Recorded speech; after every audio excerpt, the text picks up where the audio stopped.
എത്ര സമയം സംഘടന തുടങ്ങിയിട്ട്? കുറച്ചു നേരമായി. ഓ, ഞാൻ കുറച്ച് ലേറ്റ് ആയി പോയി. ഷിജു ഖാൻ, ഞാൻ മനസ്സിലാക്കുന്നത് സർവകലാശാലയിലെ ഇടതുപക്ഷ സംഘടനക്കാർ അവർ ഏതാണ്ട് എല്ലാ ദിവസവും ഇപ്പൊ ഈ സമരത്തിന് അഭിവാദ്യം അർപ്പിച്ച് പ്രകടനം നടത്തുക, രജിസ്ട്രാർക്ക് കാവൽ നിൽക്കുക, ഇതൊക്കെയാണ് ചെയ്യുന്നതല്ലേ? എന്റെ ചോദ്യം കേരളത്തിലെ അക്കാദമിക രംഗത്തിന്റെ താല്പര്യം ഇതിലെവിടെയാണ് എന്നുള്ളതാണ്. കുട്ടികൾക്ക് സർട്ടിഫിക്കറ്റുകൾ വേണം, പ്രവേശന നടപടികൾ പുരോഗമിക്കണം, ഇതൊക്കെയാണോ ചെയ്യുന്നത്? അതോ പരസ്പരം രാഷ്ട്രീയ വെല്ലുവിളികളും പരസ്പര സംരക്ഷണവും പോരാട്ടവുമാണോ നടക്കുന്നത്, ജീവനക്കാരടക്കം നടത്തുന്നതെന്നാണ് ഞാൻ ചോദിക്കുന്നത്. കേരളത്തിലാണെങ്കിൽ ഉന്നത വിദ്യാഭ്യാസ രംഗത്ത് വലിയ മാറ്റങ്ങളാണ് ഇടതുപക്ഷ ജനാധിപത്യ മുന്നണി ഗവൺമെന്റിന്റെ കാലയളവിൽ നടത്തിക്കൊണ്ടിരിക്കുന്നത്. ഞാൻ മടുത്തു. പ്രത്യേകിച്ച് വിദേശ രാജ്യങ്ങളിൽ നിന്നടക്കം 80ഓളം വിദേശ രാജ്യങ്ങളിൽ നിന്നടക്കം ഏതാണ്ട് 2000-ലധികം അപേക്ഷകൾ ഇത്തവണ കേരള യൂണിവേഴ്സിറ്റിയിലെ വിവിധ അഡ്മിഷൻ കോഴ്സുകൾ ആരംഭിച്ചപ്പോൾ തന്നെ വരികയുണ്ടായി. അമേരിക്കയും റഷ്യയും ഫ്രാൻസും ഏഷ്യൻ രാജ്യങ്ങൾ പൊതുവെയും ആഫ്രിക്കൻ രാജ്യങ്ങളിൽ നിന്നുമൊക്കെ ഇത്തരം അപേക്ഷകൾ വരികയുണ്ടായി. അത്രയും വേണോ? നേരത്തെ തന്നെ NIRFന്റെ റാങ്കിങ്ങിലും അതോടൊപ്പം ലോക റാങ്കിങ്ങിൻ്റെ നിരവധി മാനദണ്ഡങ്ങളുടെ അടിസ്ഥാനത്തിലും ഒക്കെ നമ്മുടെ ഉന്നത വിദ്യാഭ്യാസ മേഖല മെച്ചപ്പെടുന്നു എന്ന കൃത്യമായ വിവരങ്ങൾ നമുക്ക് മനസ്സിലാക്കാൻ സാധിക്കുകയും ചെയ്തു. നമ്മൾ കാണേണ്ട ഒരു കാര്യം, നിഷ, ഇത് ഇവിടത്തെ കാര്യം മാത്രമാണെന്ന് വിചാരിച്ചിരിക്കുക. ഇത് ഈ രാജ്യത്തെല്ലായിടത്തും BJP ഇതര സംസ്ഥാനങ്ങളിലൊക്കെ വൈസ് ചാൻസലർമാരെയും അവരുടെ സ്ഥാനങ്ങളും അവരുടെ പൊസിഷനുകളും RSSും സംഘപരിവാറും കൈപ്പിടിയിലാക്കാൻ ശ്രമിക്കുക. അതിന് നിന്നുകൊടുക്കാത്തവരെ മുഴുവൻ ആക്രമിക്കാനും ആക്ഷേപിക്കാനും രംഗത്ത് വരികയാണ്. നിങ്ങളൊന്ന് കാണും, കേരളത്തിലെ ഉന്നത വിദ്യാഭ്യാസ ഇത് കേരളത്തിൽ മാത്രമാണ് ഈ പ്രതിഭാസം കാണുന്നത്. അക്കാദമിക മികവിന്റെ കേന്ദ്രങ്ങളിലൊന്നും ഇത് കാണില്ല.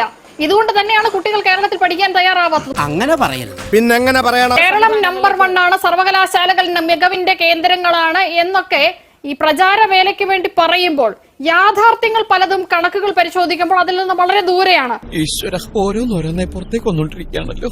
ഇപ്പോ IIMന്റെ സർവേ പ്രകാരം 2023 2.5 ലക്ഷം വിദ്യാർത്ഥികൾ ഉന്നത വിദ്യാഭ്യാസത്തിനായി മറ്റിടങ്ങളിലേക്ക്, രാജ്യത്തിന് പുറത്തേക്കും മറ്റുമൊക്കെ ആയിട്ട് പോയി എന്നാണ് പറയുന്നത്. ഇപ്പൊ നമ്മൾ ഈ കേരള സർവകലാശാലയുടെ മികവിനെ കുറിച്ച് അങ്ങ് പറഞ്ഞല്ലോ. ഞാൻ മനസ്സിലാക്കുന്ന ഏതാണ്ട് 13,000-ലധികം ബിരുദ സീറ്റുകൾ അവിടെ ഒഴിഞ്ഞു കിടക്കുകയാണ് എന്നാണ്. അങ്ങനെ വരാൻ വഴിയില്ലല്ലോ. പക്ഷെ അങ്ങനെ വന്നല്ലോ. കാരണം എന്താണ്? ഇപ്പോ ഈ കാണുന്നത് പോലെ വലിയ പോലീസ് വിന്യാസവും ജലപീരങ്കി പ്രയോഗവും ഉന്തും തള്ളും സർവകലാശാലയ്ക്ക് അകത്തേക്ക് പോലും സമരക്കാർ ചാടിക്കയറുകയൊക്കെ ചെയ്യുന്ന കലാപ കലുഷിതമായ ഒരു സർവകലാശാലയിലേക്ക് കുട്ടികളെ പറഞ്ഞുവിടാൻ ഏതെങ്കിലും രക്ഷിതാക്കൾ തയ്യാറാകുമോ? ഇപ്പൊ നിങ്ങൾ പറയുന്നു കാവ്യവൽക്കരണത്തിനെതിരെയാണ് പോരാട്ടമെന്ന്. എന്തൊക്കെയാണ് കാവ്യവൽക്കരണത്തിന്റെ ഭാഗമായി കേരളത്തിലെ സർവകലാശാലകളിൽ നടന്നിട്ടുള്ള കാര്യങ്ങൾ എന്ന് താങ്കൾ ആദ്യം ഒന്ന് ചുരുക്കി പറയാം.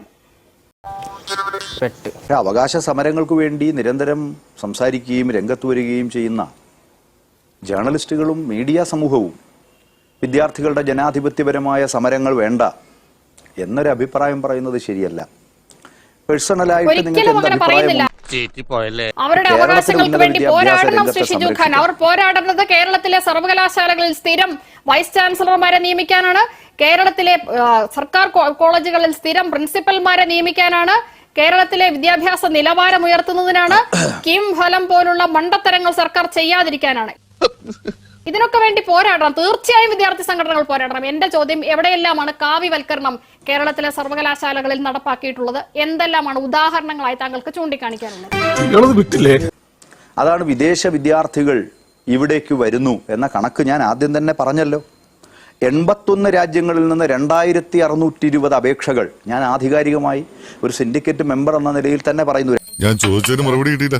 അമേരിക്കയും ഫ്രാൻസും അടക്കമുള്ള രാജ്യങ്ങളിൽ നിന്നും അപ്രകാരം വലിയ നിലയിൽ കുട്ടികൾ എത്തുകയാണ്. നമ്മുടെ കോളേജുകൾ ദുർബലമാണെന്നും യൂണിവേഴ്സിറ്റികൾ യൂണിവേഴ്സിറ്റികൾ പിന്നെ ആകെ കുഴപ്പമാണെന്നും നമ്മൾ പറയുമ്പോൾ നിങ്ങൾ കണക്ക് നോക്കണം. ഇവനൊക്കെ എവിടെ നിന്ന് വരുന്നതാ? BJP പറഞ്ഞതുപോലെ അവരുടെ വാദങ്ങളാണ്. ഈ പറഞ്ഞതിൽ എത്ര വിദ്യാർത്ഥികൾ ഏതെല്ലാം സർവകലാശാലകൾ കേരളത്തിൽ വിദേശത്ത് നിന്ന്, പ്രത്യേകിച്ചും വികസിത രാജ്യങ്ങളിൽ നിന്ന് വന്ന് പഠിക്കുന്നുണ്ട് എന്ന കണക്ക് താങ്കളുടെ പക്കലുണ്ടോ? ഇത് വടി കൊടുത്ത് അടി വാങ്ങുന്ന പരിപാടിയാണല്ലോ ബാബു. നിങ്ങൾ എടുക്കേണ്ടത് അപേക്ഷകരിൽ പിന്നെ റഷ്യ, ഫ്രാൻസ്, അതോടൊപ്പം Indonesia, Thailand, Vietnam, Malaysia, Jordan തുടങ്ങിയ രാജ്യങ്ങളിൽ നിന്ന് നിരവധി പേർ അപേക്ഷകരായിട്ട് ഉണ്ട്. വെറുതെ കിടന്ന് ഉരുളാദാശനെ. കൊമേഴ്സ്, മാനേജ്മെന്റ് തുടങ്ങിയിട്ടുള്ള ഇഷ്ടവിഷയങ്ങൾ വിദ്യാർത്ഥികളെ ഇവിടെ ആകർഷിക്കുകയാണ്. കൊളംബിയ, പെറു, USA തുടങ്ങിയ 52 രാജ്യങ്ങളിൽ നിന്ന് വിദ്യാർത്ഥികൾ നിലവിൽ ഇവിടെ പഠിച്ചുകൊണ്ടിരിക്കണം.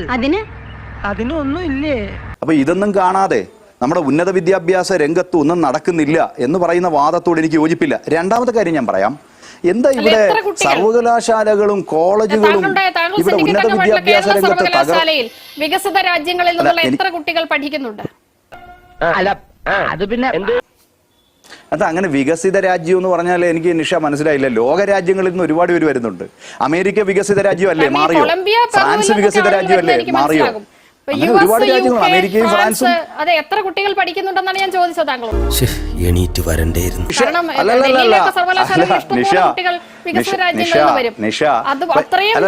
കേരളത്തിലെ സർവകലാശാലകളിലേക്ക് വരുന്നുണ്ടോ എന്ന് എനിക്കൊരു അക്കാഡമിക താല്പര്യം വെച്ച് ഞാൻ ചോദിച്ചതാണ്. എത്ര പേരുണ്ട്? അങ്ങനെ വികസിത രാജ്യത്തിൽ നിന്ന് എത്ര വികസിത രാജ്യങ്ങളിൽ നിന്നും എല്ലാ രാജ്യങ്ങളിൽ നിന്നും ഉണ്ടെന്നേ നിങ്ങളിത് അറിയുന്നില്ലേ? നിങ്ങളെ തിരുവനന്തപുരത്തെ ജേർണലിസ്റ്റുകളോട് ചോദിച്ചാൽ പറഞ്ഞു തരും. 2200 അപേക്ഷകരാണ്. ഞാനൊരു കള്ളം ഇവിടെ വന്ന് എനിക്ക് പറയാൻ പറ്റുമോ? പഠിക്കാൻ വരുന്നുണ്ട് ശ്രീ ഷിജു ഖാൻ. അപ്പോ അതാണോ നമ്മുടെ മികവിന്റെ മാനദണ്ഡം? ഇങ്ങനെ പോയാൽ സംഗതി കുഴയും. അല്ല, ഞാനൊന്ന് മറുപടി പറയട്ടെ. അല്ല, ഒന്ന് പറയട്ടെ നിഷ, ഒന്ന് പറയട്ടെ. അത് വിദ്യാഭ്യാസ രംഗത്തെ മാറ്റത്തെ നിങ്ങൾ അടുത്ത് നിന്ന് മനസ്സിലാക്കാത്തതുകൊണ്ടാണ്. ഇപ്പൊ സർക്കാർ എയ്ഡഡ് കോളേജുകളിൽ പുതിയ കോളേജുകൾ സർക്കാർ എയ്ഡഡ് മേഖലയിൽ ഈ ഗവൺമെന്റ് സ്ഥാപിക്കാൻ മുൻകൈയെടുക്കുന്നു. സർക്കാർ ആർട്സ് ആൻഡ് സയൻസ് കോളേജുകളിൽ 401 പുതിയ തസ്തികകൾ സൃഷ്ടിക്കുന്നു. എയ്ഡഡ് കോളേജുകളിൽ ഏതാണ്ട് 721 അധ്യാപക തസ്തികകൾ അനുവദിക്കുന്നു. ഇതൊക്കെ കണക്കുകളുണ്ട്. ഇനി സർവകലാശാല അസിസ്റ്റന്റുമാരായി 2196 പേർ. സോയ ജോസഫെ കത്ത് കൊടുക്കുന്നതൊന്നും ഇടതുപക്ഷത്തിന്റെ രീതിയല്ല. ഈ 2196 പേര് PSC മുഖാന്തരം ജോലി കിട്ടുകയാണ്. 825 കമ്പ്യൂട്ടർ അസിസ്റ്റന്റുമാരെ നിയമിക്കുകയാണ്. അതോടൊപ്പം കോമൺ പൂൾ ലൈബ്രറിയന്മാരെ നിയമിക്കുകയാണ്. നിങ്ങൾ എന്ത് കണക്കനുസരിച്ചാണ് ഇവിടെ സർക്കാർ ഒന്നും ചെയ്യുന്നില്ല എന്ന് പറയുന്നത്? ഇന്ന് രാജ്യത്ത് ഏറ്റവും കൂടുതൽ ഉന്നത വിദ്യാഭ്യാസത്തിന് പണം മാറ്റിവെക്കുന്ന ഒരു സർവകലാശാലയാണെന്ന് മനസ്സിലാക്കിക്കൊള്ളണം.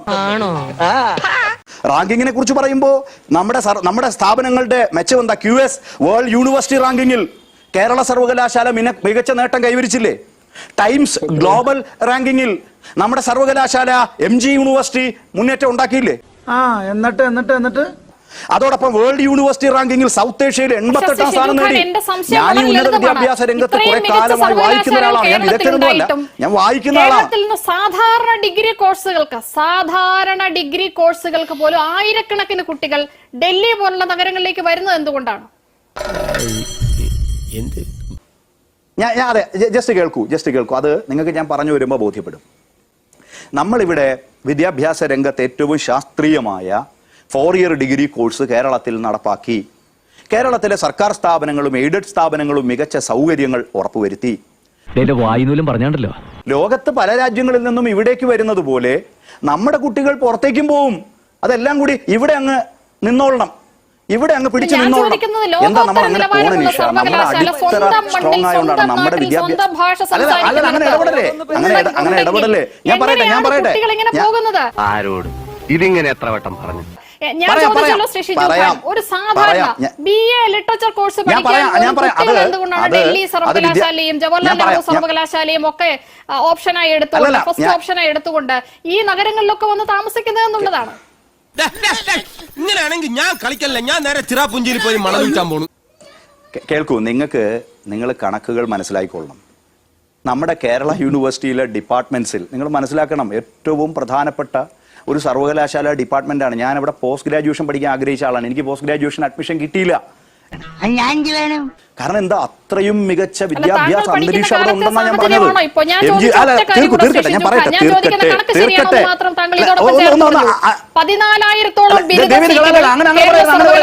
ഞാൻ പറയുന്നു കേൾക്കൂ. നമ്മുടെ രാജ്യത്തും ലോകത്തുമുള്ള സ്ഥാപനങ്ങളിലേക്ക് ഇന്ത്യയിൽ നിന്ന് ഒരുപാട് പേര് പോകുന്നുണ്ട്.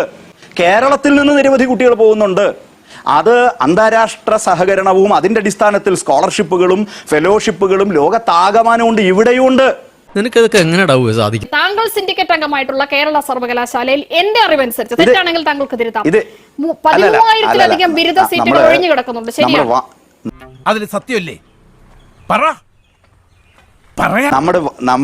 നമ്മൾ വാദിച്ച് ഈ കാര്യങ്ങൾ വസ്തുതാപരമല്ലാത്ത നിഗമനത്തിൽ എത്തരുത്. ഞാൻ പറയുന്നത് കേരളത്തിലെ വിദ്യാഭ്യാസ രംഗത്ത് പ്രൊഫഷണൽ കോഴ്സിന് പോകുന്നവരുണ്ട്. നിങ്ങൾ മനസ്സിലാക്കിക്കോ. നിങ്ങൾക്ക് ഇത് അറിയുന്നില്ലെങ്കിൽ നിങ്ങൾ അന്വേഷിക്കണം.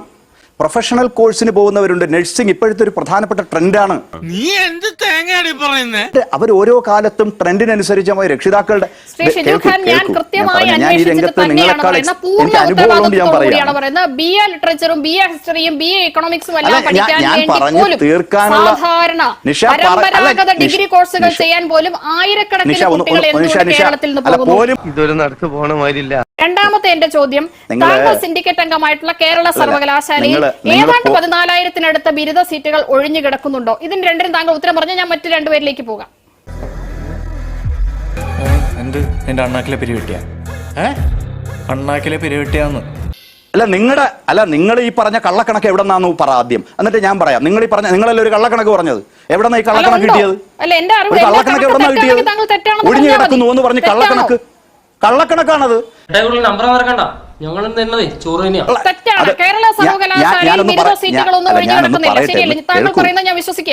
അല്ല അങ്ങനെ നിഷ ഞാൻ പറയട്ടെ, നിങ്ങൾ കേൾക്കൂ. ഇവിടെ ഒരു വർഷം ഫിലോസഫി ഇയാൾക്ക് തലയ്ക്കെന്താ തകരാറാണ് മേഡം? അല്ല അങ്ങനെയല്ല, നിങ്ങൾ ഇടപെട്ടുകൊണ്ടിരിക്കുക. എനിക്കതിൽ തെറ്റില്ല. പക്ഷേ വിദ്യാഭ്യാസ രംഗത്തെ തെറ്റായ ചില കാഴ്ചപ്പാടുകൾ ഈ പബ്ലിക്കിനോട് നിങ്ങൾ ഷെയർ ചെയ്യാണ്. അതുകൊണ്ടാണ് ഞാൻ ഇടപെട്ടത്. ഞാൻ പറഞ്ഞത് നമ്മുടെ രാജ്യത്ത് നിന്ന് ഒരുപാട് പേര് പഠിക്കാൻ പുറത്തു പോയല്ലേ നിഷ? എല്ലാവരെയും ഇവിടെ പിടിച്ചു നിർത്തണോ? ആഗ്രഹമുള്ളവർക്കും താല്പര്യമുള്ളവർക്കും ഒക്കെ വിദ്യാഭ്യാസത്തിലേക്ക് പോയിക്കൂടെ? ഇവിടെ നിന്ന് ലോകത്തുനിന്ന് വരുന്നില്ലേ? നിങ്ങളെന്താ കാണാതെ? ഇവിടെ വരുന്നവരെല്ലാം കൂടെ എയർപോർട്ടിൽ തടയണോ? ഇയാൾക്ക് എന്താണ് വയ്യേ? പിന്നെ ഒരു കാര്യം ഞാൻ പറയാം, നമ്മുടെ വിദ്യാഭ്യാസ രംഗത്ത് ഏറ്റവും മികവിന്റെ സ്ഥാപനങ്ങളാണ്. അത് നിങ്ങൾ മനസ്സിലാക്കാത്തോണ്ടാ. ഓരോ വർഷവും കോഴ്സിന്റെ ഓരോ ട്രെൻഡാണെന്നേ. BSc ഫിസിക്സ് ആയിരിക്കും ഒരു വർഷത്തെ ട്രെൻഡ്. തൊട്ടടുത്ത വർഷം BSc ഫിസിക്സിലെ എണ്ണം കുറഞ്ഞാൽ ഒഴിഞ്ഞു കിടക്കുന്നു എന്ന് പറഞ്ഞാൽ കേരളത്തിലെ കോളേജുകളിലെ സ്ഥിതി എന്നാണ് BJP മനസ്സിലാക്കുന്നത്. ശ്രീ ശങ്കുട്ടിദാസ്. ഞാൻ ഔദ്യോഗികമായിട്ടുള്ള കണക്കുകൾ കേരള സർക്കാരിൽ നിന്ന് തന്നെ സമാഹരിച്ച മാധ്യമങ്ങൾ പ്രസിദ്ധീകരിച്ചിട്ടുള്ള ഔദ്യോഗികമായിട്ടുള്ള കണക്കുകൾ കയ്യിലുണ്ട്. ഞാൻ വേണമെങ്കിൽ ഒന്ന് വായിച്ച് കേൾപ്പിച്ചു. കേരള സർവകലാശാലയിൽ ആകെ 35,821 സീറ്റുകളാണുള്ളത്. അതിൽ 13,974 സീറ്റുകൾ ഒഴിഞ്ഞു കിടക്കുകയാണ്. MG സർവകലാശാലയിൽ 55,644 സീറ്റുകളാണുള്ളത്. അതിൽ 30,352 സീറ്റുകൾ ഒഴിഞ്ഞു കിടക്കുകയാണ്. എന്താ ഉറക്കം വരുന്നു. കാലിക്കറ്റ് സർവകലാശാലയിൽ 92,501 സീറ്റുകളാണുള്ളത്. അതിൽ 32,566 സീറ്റുകൾ ഒഴിഞ്ഞു കിടക്കുകയാണ്. കണ്ണൂർ സർവകലാശാലയിൽ 23,149 സീറ്റുകളാണുള്ളത്. അതിൽ 8,660 സീറ്റുകൾ ഒഴിഞ്ഞു കിടക്കുകയാണ്. അങ്ങനെ ഈ 4 സ്റ്റേറ്റ് പബ്ലിക് യൂണിവേഴ്സിറ്റികളിലായിട്ട് 85,552 സീറ്റുകൾ ഇത്തവണ വേക്കന്റ് ആണ്. 2024 കണക്ക് പ്രകാരമാണ് പറയുന്നത് കേട്ടോ. വേക്കന്റ് ആണ് എന്നുള്ളത് ഔദ്യോഗികമായിട്ടുള്ള രേഖയാണ്. ഷിജുഖാനടുത്ത് ഡിസ്പ്യൂട്ട് ചെയ്യണമെങ്കിൽ അത് തെളിയിക്കാൻ ഞാൻ തയ്യാറാണ്. ഇതേ സമയത്ത് ഇതിന്റെ കോൺട്രാസ്റ്റ് ആയിട്ടുള്ള മറ്റൊരു കണക്ക് കൂടി ഞാൻ പറയാം. ഇറങ്ങി ഓടാന്ന് വെച്ച വഴിയും പരിചയമില്ല. ഡൽഹി സർവകലാശാലയിൽ ആകെ 85,000 അണ്ടർ ഗ്രാജുവേറ്റ് സീറ്റുകളാണ് ഉള്ളത്. അതിലേക്ക് വന്നത് 13.5 ലക്ഷം അപേക്ഷകളാണ്. ആകെ 85,000 സീറ്റിൽ 13.5 ലക്ഷം ആളുകൾ അപേക്ഷിക്കുകയാണ്. അതിൽ 55,000 അപേക്ഷകൾ വന്നത് കേരളത്തിൽ നിന്നാണ്. ഈ ഡൽഹി യൂണിവേഴ്സിറ്റിയിലെ ഈ കോഴ്സ് പഠിക്കാൻ വേണ്ടി അപ്ലൈ ചെയ്തിട്ടുള്ള ആളുകൾ കേരളത്തിലെ സർവകലാശാലകളെ വിശ്വസിക്കുകയാണെങ്കിൽ കാലിക്കറ്റ് MG സർവകലാശാലകളിലെ സീറ്റുകളെങ്കിലും നിറയുമായിരുന്നു എന്നതാണ് യാഥാർത്ഥ്യം. ഷിജുഖാൻ പറഞ്ഞു Q1 റാങ്കിംഗ് പ്രകാരം നമ്മൾ 339ാമത്തെ റാങ്കിംഗ് ആണ്. ഒരു കാര്യം പറയുമ്പോൾ മുഴുവൻ പറയാനുള്ള മര്യാദ അങ്ങ് കാണിക്കണം. Q1 റാങ്കിംഗ് പ്രകാരം ഏഷ്യയിലെ 339ാമത്തെ യൂണിവേഴ്സിറ്റിയാണ് കേരള യൂണിവേഴ്സിറ്റി. ലോക റാങ്കിങ്ങിൽ 2,273 Q1 റാങ്കിംഗ് പ്രകാരം കേരള സർവകലാശാലയ്ക്ക് കിട്ടിയിട്ടുള്ളത്. ഇനി മൂന്നാമത്തെ കാര്യം, ഇവിടേക്ക് ആളുകൾ വരുന്നത് പോലെ ഇവിടെ നിന്ന് ആളുകൾ പോകുന്നുണ്ടല്ലോ എന്ന് പറഞ്ഞു. കേന്ദ്ര സർക്കാരിന്റെ കണക്ക് പ്രകാരം ഈ വർഷം 2.5 ലക്ഷം കുട്ടികൾ കേരളത്തിൽ നിന്ന് 54 വിദേശ രാജ്യങ്ങളിൽ പഠിക്കാൻ വേണ്ടി പോയിക്കുകയാണ്. അന്ന് പറഞ്ഞ കണക്ക് പ്രകാരം കേരള സർവകലാശാലയിലേക്ക് പഠിക്കാൻ വേണ്ടി വന്നത് 2,183 പേരാണ്. അതായത് 2,183 പേര് ഇങ്ങോട്ട് വരികയും 2.5 ലക്ഷം പേര് പോവുകയും ചെയ്യുന്നത് സമീകരിക്കാവുന്ന ഒരു പ്രതിഭാസമല്ല. കേരളത്തിൽ നിന്ന് ഇന്ത്യയിലെ മറ്റ് സംസ്ഥാനങ്ങളിലേക്ക് ഒഴുകുന്ന വിദ്യാർത്ഥികളുടെ തോതും കേരളത്തിൽ നിന്ന് വിദേശ രാജ്യങ്ങളിലേക്ക് ഒഴുകുന്ന വിദ്യാർത്ഥികളുടെ തോതും വെച്ച് നോക്കുമ്പോൾ കേരളത്തെ ആശ്രയിക്കുന്നത് വളരെ കുറവായിട്ടുള്ള ആളുകളാണ്. കേരളത്തിലെ വിദ്യാർത്ഥികൾ പോലും കേരളത്തിലെ സർവകലാശാലകളെ ആശ്രയിക്കുന്നില്ല എന്നുള്ളതാണ് കണക്കുകൾ സൂചിപ്പിക്കുന്നത്. ശരി, ഡോക്ടർ സോയ ജോസഫ്. ഇപ്പൊ യൂണിവേഴ്സിറ്റികളുടെ പിന്നെ സർക്കാരിന്റെ സംവിധാനങ്ങളിലെ ബോർഡുകളിൽ നിയമിക്കപ്പെട്ട അധ്യാപകരുടെ പൂർവ്വകാല ചരിത്രം, പൂർവ്വകാല രാഷ്ട്രീയ ചരിത്രം നിങ്ങളൊന്ന് എടുത്ത് പരിശോധിക്കണം. എല്ലാ ചരിത്രം. ഇപ്പൊ ഡിവൈഎഫ്ഐക്കാരുടെ, ഇനി ഒരു ഡിവൈഎഫ്ഐക്കാരന്റെ ഭാര്യയ്ക്ക് പോലും കേരളത്തിൽ ജോലി കിട്ടാൻ ബാക്കിയില്ല. നിങ്ങളതൊന്നും നമ്മളോട് നേരത്തെ അദ്ദേഹം പറഞ്ഞു കത്ത് കൊടുക്കുന്ന സംവിധാനം CPM-നില്ലാന്ന്. ഇങ്ങനെ കത്ത് കൊടുത്ത് കയറിയ എത്രയോ അതിഥി അധ്യാപകരുടെ, പെർമനന്റ് അധ്യാപകരുടെ കൃത്യമായ കണക്കുകൾ ഞാൻ ഡോക്ടർ ഷിജുഖാനെ ഞാൻ വെല്ലുവിളിക്കുകയാണ്. എന്റെ പൊന്നുവായി എന്നെ കുഴപ്പിക്കരുത്. ഈ വർഷത്തെ നിയമനത്തിൽ പോലും വളരെ കൃത്യമായി ഇങ്ങനെ രാഷ്ട്രീയ സ്ഥാപിത താല്പര്യങ്ങളിലൂടെ മാത്രമാണ് ഇവിടെ കോളേജുകളിൽ അതിഥി അധ്യാപകരെ, പെർമനന്റ് അധ്യാപകരെ നിയമിക്കുന്നത് എന്ന് വളരെ കൃത്യമായി പ്രൂവ് ചെയ്യാൻ എനിക്ക് സാധിക്കും. അതിന് ഞാൻ നിങ്ങളെ വെല്ലുവിളിക്കുകയാണ്. അതുകൊണ്ട് കത്ത് കൊടുക്കാത്ത ആൾക്കാരാണ് എന്നൊന്നും പറഞ്ഞു വെക്കല്ലേ. ഇനി ഇവിടെ നിന്ന് അഴിവണ്ടാവാ, നമുക്ക് അങ്ങോട്ട് മാറിയിക്കാം. തൽക്കാലം ഇത്രയും മതി. വരട്ടെ.